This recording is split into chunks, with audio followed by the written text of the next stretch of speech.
ಗಂಡನ ಕಡೆಯವ್ರ ಕಾರು ಯಾವ ಕಡೆಯಿಂದ ಬರ್ತದೆ? ಆಕಾಶದಿಂದ ಹಾರ್ಕೊಂಡು ಕೊಂಬೆಗಳ ಮಧ್ಯ ಬಂದು ಇಳಿಯತ್ತ. ಆಕಾಶದಲ್ಲಿ ಹಾರೋ ಕಾರ್ನು ಕಂಡಿಡ್ಬಿಟ್ಟವ್ರ. ಅಯ್ಯೋ ಕುರಿ ನನ್ನ ಮಗನೇ, ಇರೋದು ಇದು ಒಂದೇ ದಾರಿ.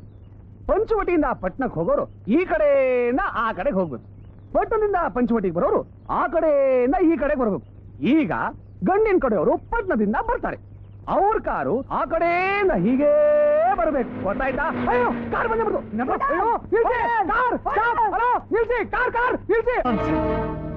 ಏನಿದೆಲ್ಲ? ಈ ಎಸ್ಟೇಟು ಆಸ್ತಿ ಪಾಸ್ತಿ ಎಲ್ಲ ಅವನು ತನ್ನ ಸ್ವಂತದ್ದೇ ಅಂತ ಹೇಳಿದ್ದನ್ನೇ ನಂಬ್ಕೊಂಬಿಟ್ಟು ಅವನ ಮಗಳನ್ನ ಮದುವೆ ಮಾಡ್ಕೊಳ್ಳೋಕೆ ಅಂತ ಮುಹೂರ್ತ ನಿಶ್ಚಯ ಮಾಡ್ಕೊಂಡ್ ಬಂದಿದ್ದೀರಾ? ಬಹಳ ವಿಚಿತ್ರವಾಗಿದೆ. ಏನೋ ಕಾಳಿಂಗ, ಇವ್ರಿಗೆಲ್ಲ ಸುಳ್ಳು ಹೇಳಿ ನನ್ ಕಣ್ ತಪ್ಪಿಸಿ ಈ ಮದುವೆ ಮಾಡ್ಬೇಕು ಅಂತ ಅನ್ಕೊಂಡಿದ್ಯಾ?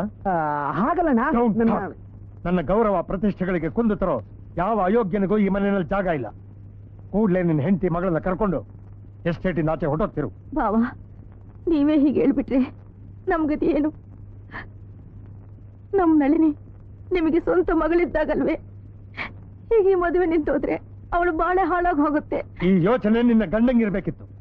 ಇಂಥ ನೀಚ್ ಕೆಲಸ ಮಾಡೋದ್ರಿಂದ ಒಂದಲ್ಲ ಒಂದಿನ ತನ್ನ ಬಾಳು ಬೀದಿಗೆ ಬರುತ್ತೆ ಅಂತ ಅವ್ನಿಗೆ ಅನುಭವ ಆಗ್ಬೇಕು. ಮಾವ, ನೀವು ತಪ್ಪು ತಿಳ್ಕೊಳ್ಳಲ್ಲ ಅಂತಂದ್ರೆ ಒಂದು ಮಾತು, ನೀವು ಇದ್ದಕ್ಕಿದ್ದಾಗ ಅವ್ರನ್ನ ಮನೆ ಬಿಟ್ಟು ಹೋಗು ಅಂತ ಹೇಳಿದ್ರೆ ಪಾಪ ಅವ್ರು ಎಲ್ಲಿಗೆ ಹೋಗ್ತಾರೆ? ಎಲ್ಲಿಗಾದ್ರೂ ಹೋಗ್ಲಿ. ಹಾಗಲ್ಲ ಮಾವ, ಆವೇಶ ಪಡದೆ ನಿಧಾನವಾಗಿ ಯೋಚನೆ ಮಾಡಿ. ನೀವು ತಗೊಂಡಿರೋ ನಿರ್ಧಾರದಲ್ಲಿ ಒಂದು ಹೆಣ್ಮಗಳ ಭವಿಷ್ಯನೇ ಅಡಗಿದೆ. ಇವರು ಸುಳ್ಳು ಹೇಳಿ ತಪ್ಪು ಮಾಡಿರ್ಬೋದು, ಅದಕ್ಕೋಸ್ಕರ ಒಂದು ಹುಡುಗಿಗೆ ಶಿಕ್ಷೆ ಕೊಡೋದು ಯಾವ ನ್ಯಾಯ? ನೋಡಿ, ನೀವು ನನಗೆ ಆಸ್ತಿ ಕೊಡ್ತೀನಿ ಅಂತ ಹೇಳಿದಲ್ಲ, ಆ ಆಸ್ತಿ ನನಗೆ ಬೇಡ. ಅದನ್ನೇ ಇವರು ಕೊಟ್ಟು ಈ ಶುಭ ಕಾರ್ಯ ನೆರವೇರಿಸಿ ಪ್ಲೀಸ್. ಹೌದು ಯಜಮಾನ್ರೆ, ವಿಷ್ಣು ಹೇಳ್ತಿರೋ ಮಾತಲ್ಲಿ ಸತ್ಯ ಇದೆ. ಎಷ್ಟೇ ಆಗ್ಲಿ ಅವ್ರು ನಿಮ್ಮ ಹತ್ರ ಸಂಬಂಧವರಲ್ವೇ? ಪ್ರತಿಯೊಬ್ಬರನ್ನು ಕರುಣೆ ಕನ್ಕರದಿಂದ ನೋಡುವಂತ ದೊಡ್ಡ ಗುಣ ಇರೋರು ನೀವು. ದೊಡ್ಡ ಮನಸ್ಸು ಮಾಡಿ ಇವ್ರನ್ನ ಕ್ಷಮಿಸಿ ಉಪಕಾರ ಮಾಡ್ಕೊಡಿ. ವಿಷ್ಣು, ನಾನು ಒಂದು ಸರ್ತಿ ನಿರ್ಧಾರ ಮಾಡಿದ್ರೆ ಯಾರು ಹೇಳಿದ್ರೂ ಬದಲಾಯಿಸಲ್ಲ. ಆದರೆ ನೀನ್ ನಿನ್ನ ಒಳ್ಳೆತನದಿಂದ ನನ್ನ ಕಟ್ಟಿ ಹಾಕಿಬಿಟ್ಟೆ. ನಿನ್ನ ಮಾತಿಗೆ ಇಲ್ಲ ಅನ್ನೋಕ್ ನಂಗೆ ಮನಸ್ಸೇ ಬರ್ತಾ ಇಲ್ಲ. ಓಕೆ, ನೀನ್ ಹೇಳಿದಾಗೆ ನಮ್ ನಳಿನಿ ಮದುವೆ ನೆರವೇರಿಸೋಣ. ಥ್ಯಾಂಕ್ ಯು ಮಾವ, ಥ್ಯಾಂಕ್ ಯು ವೆರಿ ಮಚ್.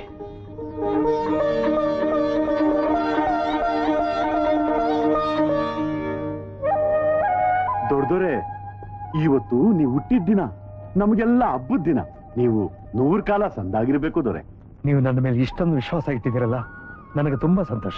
ದೊಡ್ಡದೊರೆ, ಇವತ್ತು ನೀವು ಚಿಕ್ಕಮ್ಮ ಅವರು ಅಳಿದೊರೆ ಎಲ್ರನ್ನೂ ಇಲ್ಲಿ ಕರ್ಕೊಂಬಂದಿದ್ದು ನಮಗ್ ಶಾನೆ ಸಂತೋಷವಾಗೈತೆ.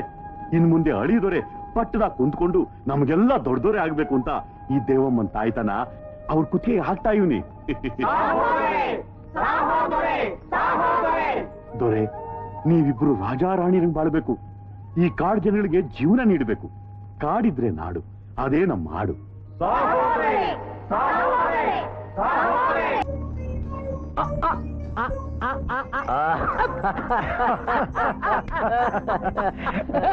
ಎಲ್ರು ಹೀಗೆ ನಗ್ತಾ ಇರ್ಬೇಕು. ಇವತ್ತು ನನ್ನ ಬರ್ತ್ಡೇ, ಎಲ್ಲ ನಗ್ತಾ ಹ್ಯಾಪಿ ಬರ್ತ್ಡೇ ಮಾವ. ಮಾವ, ಇಫ್ ಯು ಡೋಂಟ್ ಮೈಂಡ್ ನನಗೆ ಗ್ಲಾಸ್ ಅಲ್ಲಿ ಬೇಡ, ಬಾಟಲ್ ಬೇಕು.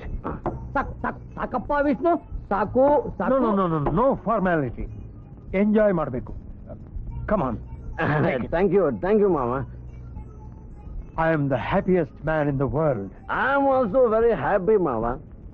ನಿಮ್ಮಂತ ಒಳ್ಳೆ ಮನುಷ್ಯರು ಸ್ವಲ್ಪ ದಿವಸನಾದ್ರೂ ನನಗೆ ಮಾವನಾಗಿ ಸಿಕ್ಕಿದ್ದು ನನ್ನ ಹೋದ ಜನ್ಮದ ಸುಕೃತ. ಸ್ವಲ್ಪ ದಿವಸ? ಅದೇ ಇನ್ ಸ್ವಲ್ಪ ದಿವಸ ಆದ್ಮೇಲೆ ಮತ್ತೆ ನೀವು ಫಾರಿನ್ಗೆ ವಾಪಸ್ ಹೊರಡ್ತಾ ಇದೀರಲ್ಲ. ಮಾವಯ್ಯ, this bloody lawyer is A lawyer. ನೀವು ದೇವ್ರಂತ ಮನುಷ್ಯರು, ನಿಮಗೆ ನಿಜವಾದ ವಿಷಯ ಅಂತ ಹೇಳಲೇಬೇಕು. ಏನ್ ನಿಜ ಅಂದ್ರೆ ಗುಂಡು ಬಹಳ ಟೇಸ್ಟ್ಫುಲ್ ಆಗಿದೆ ಅಂತ. ನೀ ಸ್ವಲ್ಪ ಬಾಯಿ ಮುಚ್ಕೊಂಡು ಸುಮ್ನಿರಣ್ಣ. ಇಂತ ದೇವ್ರಂತ ಮನುಷ್ಯಂಗ್ ಸುಳ್ಳು ಹೇಳಿದ್ರೆ ಪಾಪ ಸುತ್ತ ಕೊಡತ್ತೆ ಕಣೋಲೆ. ಅದೇನು ನನಗ್ ಗೊತ್ತಿಲ್ಲದೆ ಇರೋ ನಿಜ ಯಜಮಾನ್ರೆ. ಮಾವಯ್ಯ, ಇದೆಲ್ಲ ಬರೀ ಸುಳ್ಳು. ಈ ಲೋಕನೇ ಒಂದು ಸುಳ್ಳು, ಎಲ್ಲ ಅಶಾಶ್ವತ ಅಂತಾನೆ. ನಮ್ ವಿಷ್ಣು ಯಾವಾಗ್ಲೂ ಹೀಗೇನೆ, ಗುಂಡು ಜಾಸ್ತಿ ಆದ್ರೆ ವೇದಾಂತ ಶುರು ಮಾಡ್ಬಿಡ್ತಾನೆ. ಮಾವ, ನಾನು ಬಾಡಿಗೆ ಗಂಡ, ಇವನು. ಈ ಲೋಕನೇ ಒಂದು ಬಾಡಿಗೆ ಮನೆ, ನಾವೆಲ್ಲ ಬಾಡಿಗೆದಾರರು. ಯಜಮಾನ್ರೆ, ಇವು ನಮ್ಮ ಮಾತಿನಲ್ಲಿ ಎಂತ ಅರ್ಥ ಇದೆಯಲ್ಲ. ಮಾವ, ದಿನಕ್ಕೆ ನನಗ್ ಕೂಲಿ ಟಿಂಗ್ ಟಿಂಗ್. ಯಜಮಾನ್ರೆ, ಅವರವರ ಕರ್ಮಾನುಸಾರವಾಗಿ ಫಲಾನ ದಿನನಿತ್ಯ ಕೂಲಿಯಾಗಿ ಕೊಡ್ತಿದ್ದಾನೆ ಆ ಪರಮಾತ್ಮ ಅಂತಿದ್ದಾನೆ. ಮಾವ ನನಗೆ ಯಾರೂ ಇಲ್ಲ, ನಾನು ಯಾರಿಗೇನು ಅಲ್ಲ. ಆಹಾ, ಇದಂತೂ ಆ ಕೃಷ್ಣ ಪರಮಾತ್ಮ ಭಗವದ್ಗೀತೆಯಲ್ಲಿ ಹೇಳಿರೋದು. ಯಾರಿಗೆ ಯಾರು ಇಲ್ಲ, ಯಾರಿಗೆ ಯಾರು ಇಲ್ಲ, ಯಾರಿಗೆ ಯಾರು ಇಲ್ಲ. ಮಾವ ಇದೆಲ್ಲ ಬರೀ ಆಕ್ಟಿಂಗ್, ಬರೀ ನಟನೆ. ಈ ಜಗತ್ತೇ ಒಂದು ರಂಗಮಂದಿರ, ನಾವೆಲ್ಲ ಪಾತ್ರಧಾರಿಗಳು. ನಾವ್ ಆಡೋದಿಲ್ಲ, ಬರೀ ನಟನೆ. ಏನು philosophy philosophy philosophy philosophy philosophy. ಅಬ್ಬಾ, ಏಯ್ ಹುಚ್ಚುಚ್ಚಾಗಿ ಮಾತಾಡಿ ಮನೆಯೆಲ್ಲ ಹಾಳು ಮಾಡ್ಬಿಡ್ಬೇಡ. ಏಯ್ ನೀ ದೊಡ್ಡ ಛತ್ರಿ ಕಣು. ಅವತ್ತು ನಾನಿನ್ನ ಬ್ರಿಡ್ಜ್ ಹತ್ರ ಮೊದಲು ಲೇಡಿ ಜೇಮ್ಸ್ ಬಾಂಡ್ ನಮ್ಮನೆ ನೋಡ್ತಾ ಇದ್ದಾಳೆ, ಸ್ವಲ್ಪ ಡೀಸೆಂಟ್ ಆಗಿ ಬಿಹೇವ್ ಮಾಡು. ಆಯ್ತು ಆಯ್ತು. ಏ ಪೂಡ್ಲೇ ಒಂದೇ ಒಂದ್ಸರಿ ಆ ದೊಡ್ಡ ಮನುಷ್ಯ ಹತ್ರ ಹೋಗಿ ನಿಜ ಏನು ಅಂತ ಹೇಳಿ ಬಂದ್ಬಿಡು.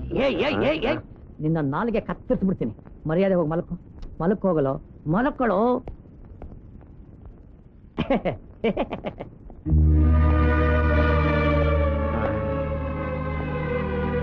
Hi Suma, hi.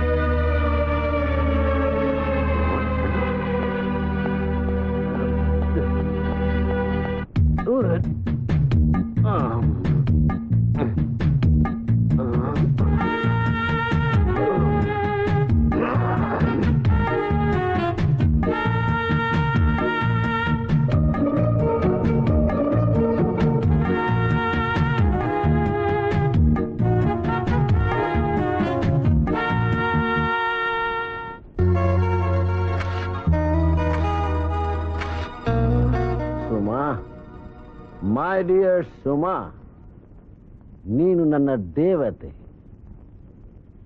ಹೂವಿನ ಹಾಸಿಗೆ ಮೇಲೆ ಮಲ್ಕೋಬೇಕಾಗಿರೋ ನೀನು ಇಂಥ ಚಾಪೆ ಮೇಲೆ ನಿನ್ನ ಕಾಲು ಸೋಕಬಾರದು. ನಿನ್ನಂತ ಬಂಗಾರದ ಅರಗಿಣಿನ ಈ ರೀತಿ ಎತ್ಕೋಬೇಕು, ಎದೆಯಲ್ಲಿ ಬಚ್ಚಿಟ್ಕೋಬೇಕು, ಕಣ್ಣಿನ ರೆಪ್ಪಿನಲ್ಲಿ ಮುಚ್ಚಿಟ್ಕೋಬೇಕು.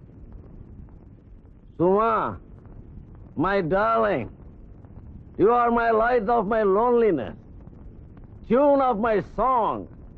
You are my heart, queen of my kingdom, and voices of my desert. Suma, I love you. I love you. I love you.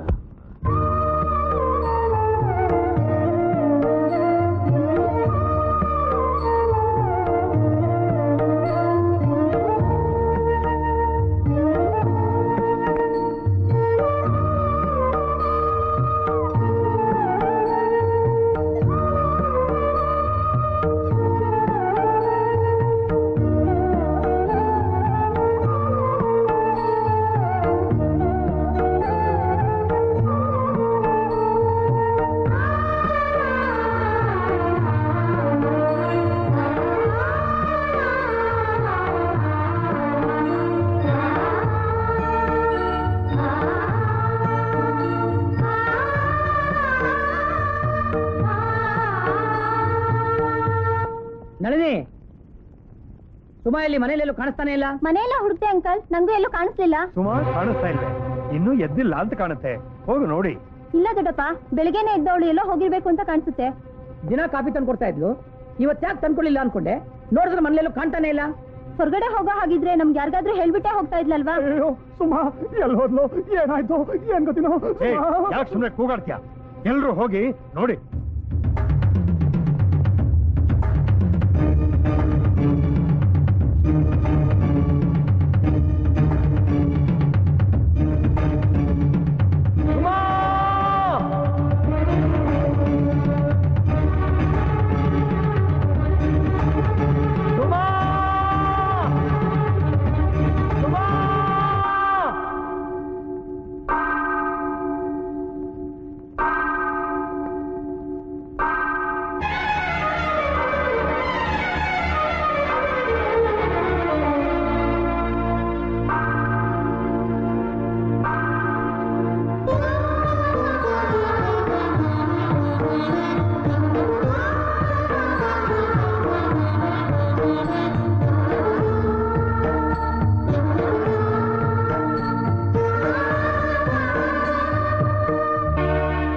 ಏನಮ್ಮ ಇದು? ನೀ ಯಾರಿಗೆ ಯಾವ ಅಪಚಾರ ಮಾಡಿದೆ ಅಂತ ಈ ರೀತಿ ಶಿಕ್ಷೆ ಅನುಭವಿಸ್ತೀಯ? ಯಜಮಾನ್ರೆ, ನಿಮ್ಗೆ ಹೇಳದೆ ಮದುವೆ ಮಾಡ್ಕೊಂಡಿದ್ದಕ್ಕೆ ಪ್ರಾಯಶ್ಚಿತ್ತವಾಗಿ ಹೀಗೆ ಮಾಡ್ಕೊಂಡೆ ಅಂತ ನನ್ನ ಹತ್ರ ಹೇಳಿದ್ಲು. ಹುಚ್ಚ ಹುಡುಗಿ, ನೀನು ಮಾಡಿದ್ರಲ್ಲಿ ತಪ್ಪೇನಮ್ಮ ಇದೆ? ಒಂದು ಪಕ್ಷ ತಪ್ಪೇ ಮಾಡಿದ್ರು ಡ್ಯಾಡಿ ಹತ್ರ ಸಾರಿ ಅಂತ ಕೇಳ್ಕೊಂಡಿದ್ರೆ ಎಲ್ಲ ಮುಗಿದೋಗ್ತಾ ಇತ್ತು. ಅದಕ್ಕೋಗಿ ಹೀಗೆ ಮಾಡ್ಕೋತಾರಾ? ಛೇ ಛೇ ಛೇ ಛೇ, ಮನಸ್ಸಿಗೆ ಎಷ್ಟೊಂದು ನೋವು ಮಾಡ್ಕೊಂಡ್ಬಿಟ್ಲು. Very sensitive girl. ಆಯ್ತು, ನೀನೀಗ ರೆಸ್ಟ್ ತಗೊಮ್ಮ.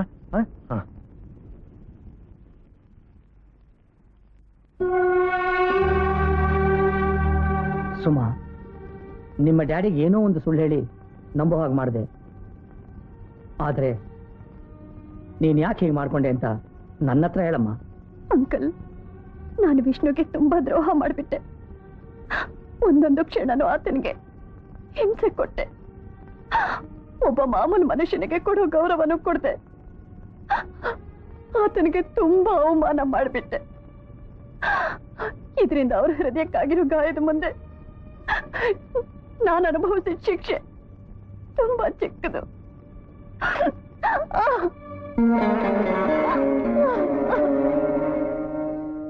ಅಂಕಲ್, ಅಡಿಗೆ ಆಗಿದೆ, ಅವ್ರಿಗೂ ಬರೋಕ್ ಹೇಳು.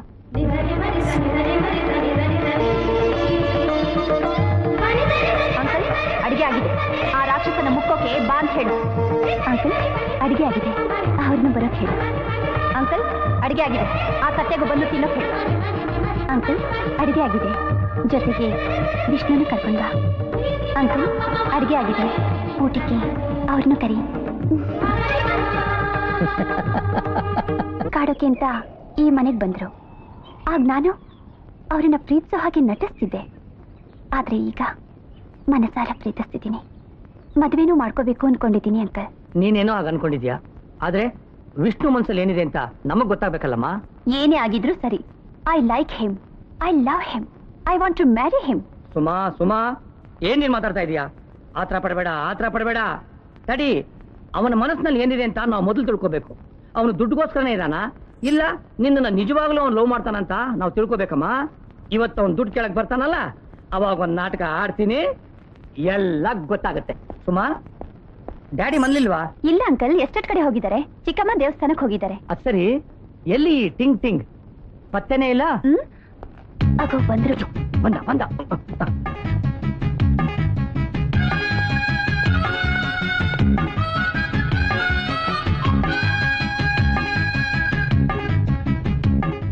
ಪೂಟ್ಲಾಯ್ರಿ, ನೆನ್ನೆ ಸುಮಾ ಗಲಾಟೆಲಿ ಕೇಳಕ್ಕಾಗಿರ್ಲಿಲ್ಲ.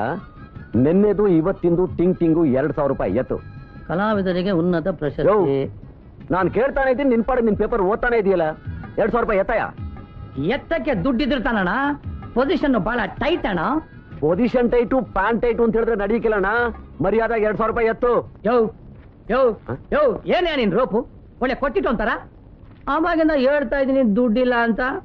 ಪೂಟ್ಲಾಯ್ರಿ, 5,000 ರೂಪಾಯೋ 10,000 ರೂಪಾಯಿ ಕೊಟ್ಬಿಡು ಅಂತ ಹೇಳಿದ್ರೆ ಅವತ್ತು ಗೊಣಗಾಡ್ದೆ. ಅವತ್ತಿಂದ ಕೊಟ್ಬಿಡು ಅಂತ ಹೇಳಿದ್ರೆ ಇವತ್ತು ತಿರ್ಗಾಡ್ತಾ ಇದೆಯಾ ನೋಡು. ಇದೆಲ್ಲ ಸರಿ ಹೋಗಿಲ್ಲ. ನನ್ ದಾರಿ ನಾನು ನೋಡ್ಕೋಬೇಕಾಗತ್ತೆ. ಮೊದಲೇ ನಂದು ಲೈಫ್ ಅಂಡ್ ಡೆತ್ ಸಮಸ್ಯೆ. ಯೋ, ಏನ್ ಎದುರಿಸ್ತೀಯಾ? ನನ್ನ ಹತ್ರ 2,000 ರೂಪಾಯಿ ಇಲ್ಲ. ಸರಿ, ಎಷ್ಟಿದೆ ಹೇಳು.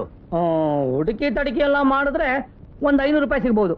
ಈ 500 ರೂಪಾಯಿ 5 ಪೈಸಾ ತಗೊಳಕ್ಕೆ ನಾನೇನು ಆಯ್ಕೊಂಡು ತಿನ್ನೋನಲ್ಲ. ನೀನ್ ಆಯ್ಕೊಂಡು ತಿನ್ನೋನಲ್ಲಪ್ಪ, ನನ್ನ ಪ್ರಾಣ ತಿನ್ನೋನು.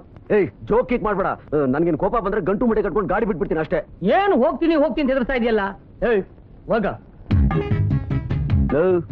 ಛತ್ರಿ ಕುಳ್ಳ, ಟೈಮ್ ನೋಡಿ ಪಾರ್ಟಿ ಚೇಂಜ್ ಮಾಡೋ ನನ್ನ ಮಗ ನೀನು. ಸರಿ, 500 ರೂಪಾಯಿ ಕೊಡು. 500? ಯಾವನ್ ಹೇಳ್ದ? ನನ್ನ ಹತ್ರ ಇರೋದು 200. 200. ಕಳ್ಳನ್ ನಂಬುದ್ರು ಕುಳ್ಳ ನಂಬಾರ್ದು ಅಂತ ನಿನ್ನಂತ ನೋಡೇ ಗಾದೆ ಮಾಡಿರೋದು ನನ್ನ ಮಗನೇಲೆ. ನೋಡಿದೆ ಸುಮ್ಮ LKB ನನ್ನ ಮಗನ 2,000ದಿಂದ 500ಕ್ಕೆ ಬಂದ. 500ರಿಂದ 200 ಅಂತಿದ್ದಾನೆ. 200 ಯಾವನ ಹತ್ರ ಇದೆ? ಇದ್ರೆ ಒಂದು 100 ರೂಪಾಯಿ ಇರಬಹುದು. ಅಯ್ಯೋ ನೀನ್ ಲವ್ ಪಾಕಡ ನನ್ನ ಮಗನೇ, ನೀನ್ ಹೀಗೆ ಆಡ್ತಿರೋ ನಾನು ನಿಜವಾಗ್ಲೂ ಹೊರಟೋಗ್ತೀನಿ ಅಂತ ಆ ಕಡೆ ಹೋಗ್ತಾ ಇದೆಯಲ್ಲ. ದಾರಿ ಈ ಕಡೆ. ದಾರಿ ಯಾವ ಕಡೆ ಅಂತ ನನಗೂ ಗೊತ್ತು, ನೀನೇನು ಹೇಳೋದು ಬೇಕಾಗಿಲ್ಲ. ಲಗೇಜ್ ತಗೊಂಡು ಹೋಗ್ತಾ ಇದ್ದೀನಿ. ಲೋ ಕುಳ್ಳ, ಹೋಗೋದು ಹೋಗ್ತೀನಿ, ಹಾಗೆ ಹೋಗ್ತೀನಿ ಅಂತ ತಿಳ್ಕೊಬೇಡ. ಈ ಮನೆ ಯಜಮಾನರ ಮುಂದೆ ನಿನ್ನ ಕಂತೆ ಪುರಾಣ ಎಲ್ಲ ಒದರ್ಬಿಟ್ಟು ಹೋಗ್ತೀನಿ. ಆಮೇಲೆ ಇಬ್ರು ಫಿನಿಶ್.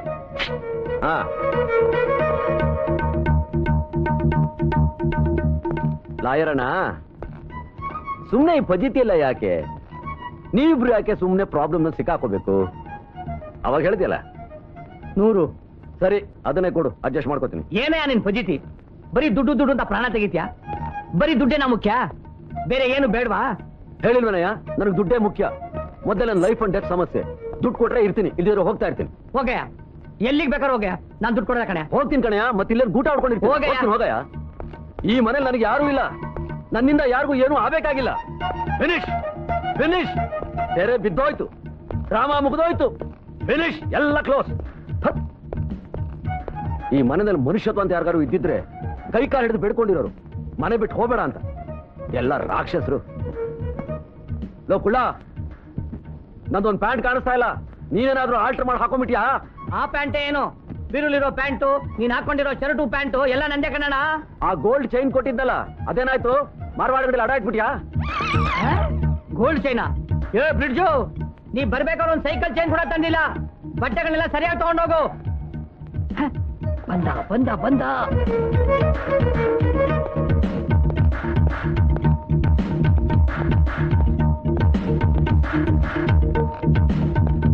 ಓಹೋ, ದೊಡ್ಡದಾಗಿ ಪುಸ್ತಕ ಓದ್ತಾ ಕೂತ್ಬಿಟ್ಟ. ವೇದವ್ಯಾಸ ಓದೋದು ಅರ್ಥ ಆಗುತ್ತಲ್ವೋ ಗೊತ್ತಿಲ್ಲ ನನ್ನ ಮಗನ್ಗೆ. ಒಂದ್ ಇಕ್ದ ಅಂತಂದ್ರೆ ಹಾಗೆ ಪುಸ್ತಕದಲ್ಲಿ ಮುಖಾಮುಖಿ ಎರಡು ಪ್ರಿಂಟ್ ಆಗ್ಬಿಡ್ಬೇಕು. ನನ್ನ ಮಗನೇ,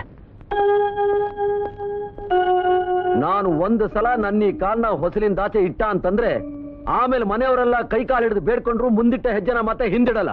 ಚೆನ್ನಾಗಿ ಯೋಚನೆ ಮಾಡು. ಅಯ್ಯೋ, ಒಂದ್ಸತಿ ನಾಟಕ ಮುಗಿದ್ಮೇಲೆ ಮತ್ತೆನೇ ನಿಂದು ಡೈಲಾಗು. ಮೊದಲು ಜಾಗ ಖಾಲಿ ಮಾಡು, ಇಲ್ಲ ಅಂದ್ರೆ ಯಾವ್ದಾದ್ರು ಲಾರಿ ಹಿಡ್ಕೊಂಡು ಊರ್ ಬಿಡು. ನೋವು ತಗೊಂಡು ನನ್ನ ಮಗನೇ, ನಿನ್ನಂಥವನು ಲಾಯರ್ ಆಗಲ್ಲ, ಮನುಷ್ಯನಾಗಿ ಬಾಳೋದಕ್ಕೂ ನಾಲಾಯಕು. ಥು.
ವಿಷ್ಣು, ಬಂದ್ಯಾ? ವಾಪಸ್ ಬಂದ್ಯಾ? ಪುಟ್ಲ ಇರಿ, ಚೋಟ್ ಮೆಣಸಿನ್ಕಾಯಿ ಬಲ್ಕಿಲಾಡಿ ಕಣೋ ನೀನು.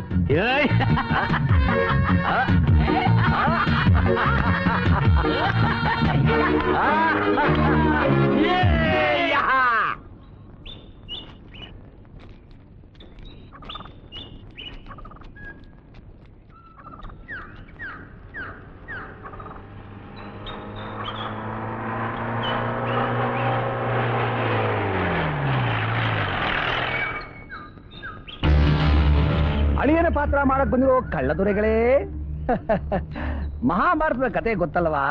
ಅಲ್ಲಿ ಅರ್ಜುನ ಭೀಷ್ಮನು ಮುಗಿಸೋಕೆ ಒಬ್ಬ ಶಿಖಂಡಿನ ಮುಂದೆ ಇಟ್ಕೊಂಡಿದ್ದಂತೆ. ಹಾಗೆ ಈ ಕಾಳಿಂಗನ ಮಹಾಭಾರತದಲ್ಲಿ ಈ ಅರ್ಜುನ ಈ ಭೀಷ್ಮನ ಮುಗಿಸೋಕೆ ಒಬ್ಬ ಶಿಖಂಡಿನ ಮುಂದೆ ಇಟ್ಕೊಂಡಿದ್ದಾನೆ. ಇವನ್ ಯಾರು ಗೊತ್ತಾ? ನಿನ್ನ ಹೆಂಡತಿಯಾಗಿ ನಟಿಸ್ತಾರೋ ಸುಮನ್ ನಿಜವಾದ ಗಂಡನಾಗ್ಬೇಕಾಗಿದ್ದು. ಮಿಸ್ ಆಗಿ ನೀನು ಗಂಡನಾಗಿ ಬಂದೆ. ಸಾರಿ, ಗಂಡನ ಪಾತ್ರಧಾರಿಯಾಗಿ ಬಂದೆ. ಈಗ ಇವನ್ ಮನೆ ಒಳಗೆ ಹೆಜ್ಜೆ ಇಟ್ಟ ತಕ್ಷಣ ನಿನ್ನ ನಾಟಕ ಎಲ್ಲ ಬಯಲಾಗತ್ತೆ. ನೀನು ಬಂದಾರ ಹಿಡ್ಕೊಂಡು ಹೋಗಬೇಕಾಗತ್ತೆ. ಅದಕ್ಕೆ ರೆಡಿಯಾಗಿರು.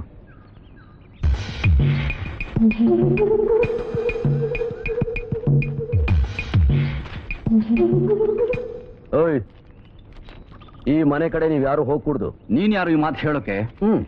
ನನ್ನ ವಿಷಯ ಆಮೇಲೆ ಇರ್ಲಿ. ನೀವು ಹೋಗಬಾರ್ದು. ಹೋದ್ರೆ ಏನು ಮಾಡ್ತೀಯಾ? ಏನ್ ಮಾಡ್ತೀನ? ಸೆಂಟಿಮೆಂಟ್ ಪಿಕ್ಚರ್ ನಲ್ಲಿ ಒಂದೇ ಒಂದು ಫೈಟ್ ಇದ್ರೆ ಎಷ್ಟು ಸ್ವೀಟ್ ಆಗಿರುತ್ತೆ ಅಷ್ಟು ಸ್ವೀಟ್ ಆಗಿ.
ಬೇಗ ಬಾಣ, ಅಲ್ಲಿ ನೋಡೋಣ.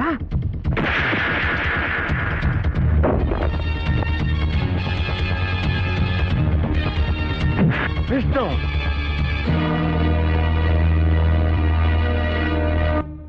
ನನ್ನ ಮಗಳನ್ನ ಪ್ರೀತಿಸಿ ಮದುವೆ ಮಾಡ್ಕೋಬೇಕು ಅಂತಿದ್ದವನು ಇವನಲ್ಲ, ಅವನು ಅಂತಾಯ್ತು. ಹೌದಣ್ಣ, ಅವತ್ ನಾನು ಸಿಟಿನಲ್ಲಿ ನೋಡಿದ್ದು ಮಾತಾಡ್ಸಿದ್ದು ಅವನನ್ನೇ. ಮುಚ್ಚಬಾಯಿ, ನಾನು ನಿನ್ನನ್ನು ಕೇಳಲಿಲ್ಲ. ಸುಮಾ, ನೀನು ಪ್ರೀತಿಸಿದ್ದು ಅವನನ್ನೇನಾ? ಹೌದು ಡ್ಯಾಡಿ. ಅಂದ್ರೆ ನೀವೆಲ್ಲ ಒಟ್ಟಿಗೆ ಸೇರ್ಕೊಂಡೇ ಈ ನಾಟಕ ಆಡ್ತಿದ್ದೀರಿ ಅಂತಾಯ್ತು. ಏನೋ ಶಾಮು, ಅನಾಥನಾಗಿದ್ದ ನಿನ್ನನ್ನ ಇಷ್ಟು ಆತ್ಮೀಯತೆಯಿಂದ ಬೆಳೆಸಿದ್ದಕ್ಕೆ ಇದೇನಾ? ತುಂಬಾ ಆಸೆ ಇಟ್ಕೊಂಡು ಬರ್ತಾ ಇದ್ರಲ್ಲ ಯಜಮಾನ್ರೆ, ನಿಮಗೆ ನಿರಾಸೆ ಆಗದೆ ಇರ್ಲಿ ಅಂತ. ನಾನು ಕೇಳ್ತಿರೋದು ನೀನು ಮಾಡಿದ್ದು ಸರಿಯಾ ಅಂತ. ನಾ ಮಾಡಿದ ತಪ್ಪು ಯಜಮಾನ್ರೆ. ತಪ್ಪೆಲ್ಲ ಬಂತು ಫುಲ್. ನೀನು ಮಾಡಿರೋದು ಬಹಳ ಒಳ್ಳೆ ಕೆಲಸ. ನೀನಿಂಥ ನಾಟಕ ಆಡದೇ ಇದ್ರೆ ಪ್ರೇಮನ ಕೇವಲ ದುಡ್ಡಿಂದ ಅಳಿಯುವಂಥ ಆ ನೀಚನಿಂದ ನಮ್ಮ ಸುಮಾ ಪಾರಾಗ್ತಾ ಇದ್ಲ. ಈ ರಾಯರು ಮಾವನ ಮನೆಗೆ ಬರ್ತಾ ಇದ್ರ ಸುಮಾ ಇಷ್ಟು ಸಂತೋಷವಾಗಿರ್ತಾ ಇಲ್ಲ. ವಿಷ್ಣು, ಸುಮಾ, ಇನ್ಮೇಲೆ ನಿಮ್ಮಿಬ್ರನ್ನ ಯಾರಿಂದಾನೂ ಬೇರೆ ಮಾಡೋಕ್ ಸಾಧ್ಯ ಇಲ್ಲ. Be happy.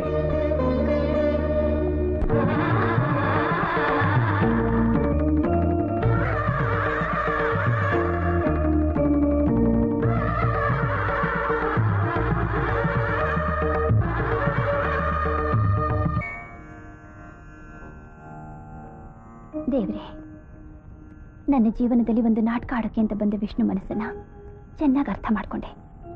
ಆತನ ಕೈ ಹಿಡಿದು ಜೀವನ ಸಂಗಾತಿಯಾಗಬೇಕು ಅಂತ ನಿರ್ಧಾರ ಮಾಡಿದ್ದೀನಿ. ಈ ವಿಷಯನ ನಿನ್ನ ಸನ್ನಿಧಿಲೇ ಅವ್ರಿಗೆ ಹೇಳ್ಬೇಕು ಅನ್ಕೊಂಡಿದ್ದೀನಿ. ಸುಮಾ, ಅರ್ಜೆಂಟಾಗಿ ಬರೋಕ್ ಹೇಳಿ ಕಳ್ಸಿದ್ದೆ ಅಂತಲ್ಲ, ಯಾಕೆ? ಮೊದಲು ಪ್ರದಕ್ಷಿಣೆ ಹಾಕೋಣ.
ವಿಷ್ಣು, ಇನ್ನು ನೀನು ತಪ್ಪಿಸ್ಕೊಳಕ್ ಸಾಧ್ಯ ಇಲ್ಲ.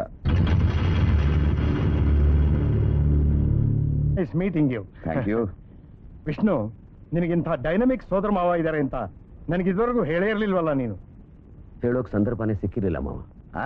ಸಂದರ್ಭ ಸಿಗೋಕ್ ಮುಂಚೆ ನಾನೇ ಬಂದ್ಬಿಟ್ಟಿದ್ದೀನಲ್ಲ. ನೋಡಿ, ನನಗೆ ಬೇಟೆ ಅಂದ್ರೆ ತುಂಬಾ ಇಷ್ಟ. ಬೇಟೆಗೋಸ್ಕರ ಎಷ್ಟು ದೂರ ಬೇಕಾದ್ರೂ ಹೋಗ್ತೀನಿ. ಹಾಗೆ ಈ ಊರ್ ಕಡೆ ಬಂದೆ, ನಿಮ್ಮನ್ನ ನೋಡೋ ಅವಕಾಶ ಸಿಕ್ತು. ವಂಡರ್ಫುಲ್. ನನಗೆ ಸಂಗೀತ ಅಂದ್ರೆ ಇಷ್ಟ, ನಿಮಗೆ ಬೇಟೆ ಅಂದ್ರೆ ಇಷ್ಟ. ವಿಷ್ಣು, ನಿನಗಿಬ್ರು ಒಳ್ಳೆ ಮಾವಂದ್ರೆ ಸಿಕ್ಕಿದ್ದಾರೆ. ನೀವು ರೆಸ್ಟ್ ತಗೊಳ್ಳಿ. Thank you.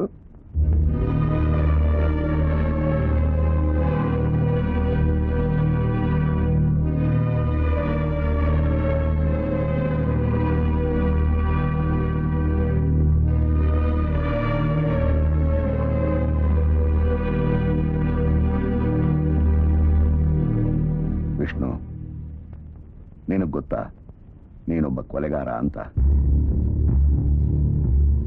ಕೋರ್ಟ್ ಗಲ್ಲು ಶಿಕ್ಷೆ ವಿಧಿಸಿದೆ ಅನ್ನೋದು ನನಗೆ ಗೊತ್ತು.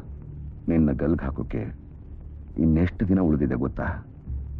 5 ದಿವಸ. ಆದ್ರೆ 5 ದಿವಸ ನಾ ಇಲ್ಲೇ ಇರಬೇಕು. ಇಂಪಾಸಿಬಲ್. ಇವತ್ತಿಗೆ 5ನೇ ದಿನ ಅಂದ್ರೆ 15ನೇ ತಾರೀಕು ಬೆಳಗಿನ ಜಾವ 5:45 ಸರಿಯಾಗಿ ನೇಣ ಹಗ್ಗ ನಿನ್ನ ಕುತ್ತಿಗೆಗೆ ಬೀಳುತ್ತೆ. ಸಾವಿನ ಬಗ್ಗೆ ನಾನು ಯೋಚನೆ ಮಾಡ್ತಿಲ್ಲ. ಅದ್ರ ಬಗ್ಗೆ ಯಾವ ರೀತಿ ಭಯನೂ ನನಗಿಲ್ಲ. ಆದ್ರೆ ಈ 5 ದಿವಸ ನಾನು ಈ ಮನೆ ಬಿಟ್ಟು ನಿಮ್ ಜೊತೆ ಬರೋಕ್ಕಾಗಲ್ಲ ಸರ್. ಈ 4 ದಿನದಲ್ಲಿ ಅಂದ್ರೆ 14ನೇ ತಾರೀಕು ರಾಮಚಂದ್ರಾಯರು ಊರಿಗೆ ಹೊರಡೋಗ್ತಿದ್ದಾರೆ. ಅಲ್ಲಿವರೆಗೂ ಈ ಮನೇಲಿ ಸ್ವತಂತ್ರವಾಗಿರೋದಕ್ಕೆ ನಾನು ಬಿಟ್ಬಿಡಿ ಸರ್, ಪ್ಲೀಸ್. ಯಾವ ಅಪರಾಧಿಗೂ ಕೊಡದೇ ಇರುವಂಥ ಸ್ವಾತಂತ್ರ್ಯನ ಜೈಲಿನಲ್ಲಿ ನಾನು ನಿನಗೆ ಕೊಟ್ಟೆ. ಆದ್ರೆ ನೀನು ಆ ಸ್ವಾತಂತ್ರ್ಯನ ದುರುಪಯೋಗ ಪಡಿಸ್ಕೊಂಡು ಜೈಲಿನಿಂದ ತಪ್ಪಿಸ್ಕೊಂಡೆ. ಆ ಕಾರಣದಿಂದ ನಾನು ಸಸ್ಪೆಂಡ್ ಆದೆ. ನಾನು ಸಾಯಕ್ಕಿಂತ ಮುಂಚೆ ಒಂದು ಒಳ್ಳೆ ಕೆಲಸ ಮಾಡೋ ಅವಕಾಶ ಮಾಡಿಕೊಡಿ ಸರ್. ನನ್ನನ್ನ ಇಷ್ಟೊಂದು ಆತ್ಮೀಯತೆಯಿಂದ ನೋಡ್ಕೊಂಡಿರೋ ಆ ರಾಮಚಂದ್ರಾಯರನ್ನ ಸಂತೋಷ ಪಡಿಸೋ ಜವಾಬ್ದಾರಿ ಈಗ ನನ್ನ ಮೇಲಿದೆ. ಅವ್ರಿಗಿರೋದು ಒಬ್ಬಳೇ ಮಗಳು. ಆ ಮಗಳ ಜೀವನದಲ್ಲಿ ಇಂಥ ಒಂದು ದುರಂತ ಅಡಗಿದೆ ಅಂತ ಗೊತ್ತಾದ್ರೆ ಅವ್ರು ಉಳಿಯಲ್ಲ ಸರ್. ಮೈ ಡಿಯರ್ ವಿಷ್ಣು, ಸಾವು ಹತ್ರ ಬರ್ತಾ ಇದ್ರು ಚಿಂತೆ ಪಡದೆ ಇನ್ನೊಬ್ಬರ ಕ್ಷೇಮದ ಬಗ್ಗೆ ಯೋಚನೆ ಮಾಡ್ತಾ ಇರೋ ನಿನ್ನನ್ನು ನೋಡಿ ನಾನು ಮರಗಲ ಅಥವಾ ಒಬ್ಬ ಸಿನ್ಸಿಯರ್ ಆಫೀಸರ್ ಆಗಿ ಅರೆಸ್ಟ್ ಮಾಡ್ಲ? ನಿನ್ನಂಥವನ್ನ ಆ ದೇವರು ತನ್ನ ಹತ್ರ ಕರೆಸ್ಕೊತಾ ಇದ್ದಾನೆ ಅಂದ್ರೆ ಅವನಲ್ಲಿ ಇಲ್ಲದೆ ಇರೋ ಗುಣ ನಿನ್ನಲ್ಲಿರೋದೇ ನಿನ್ನ ದೊಡ್ಡ ಅಪರಾಧ ಅಂತ ನನಗನ್ನಿಸ್ತಾ ಇದೆ. ಆಲ್ ರೈಟ್, ಈ 4 ದಿನ ನನ್ನ ಪರ್ಮಿಷನ್ ಇಲ್ಲದೆ ಈ ಮನೆ ಹೊಸ ದಾಟ್ಕೊಡ್ದು. ನನ್ನ ಪ್ರಾಣ ಹೋಗೋಕ್ಕಿಂತ ಮುಂಚೆ ಕೂಡ ನಿಮಗೆ ಮನಸ್ಫೂರ್ತಿಯಾಗಿ ನಮಸ್ಕಾರ ಮಾಡ್ತೀನಿ. ಇದರಲ್ಲಿ ನಾನು ಮಾಡ್ತಿರೋದು ಏನೂ ಇಲ್ಲ ವಿಷ್ಣು. ಗಲ್ಲು ಶಿಕ್ಷೆ ಪಡೆದಿರೋ ಯಾವುದೇ ಖೈದಿ ಆಸೆನ ನೆರವೇರಿಸಬೇಕಾದ್ದು ಜೈಲು ಸೂಪರಿಂಟೆಂಟ್ ಆದ ನನ್ನ ಕರ್ತವ್ಯ.